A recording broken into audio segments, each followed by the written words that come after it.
போலீஸையே கொல்ற அளவு வளர்ந்துட்டீங்க. எல்லாத்துக்கும் இன்னியோட ஒரு முடிவு வச்சிருவோம். அவங்க மொத்தமே நான் முடிக்கிறேன்.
மகள், எதுக்கு இப்படி செஞ்ச?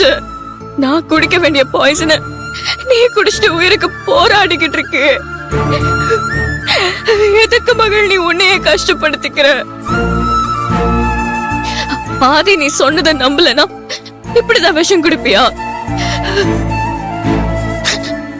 நாம சின்ன வயசுல இருந்து எவ்வளவு சந்தோஷமா இருந்தோம். ஆனா இப்போ எல்லா சந்தோஷத்தையுமே தொலைச்சிட்டோமே மகள். சந்தோஷத்தை தொலைச்ச மாதிரி உன்னைய தொலைச்சிருவேணும்னு பயமா இருக்குடி.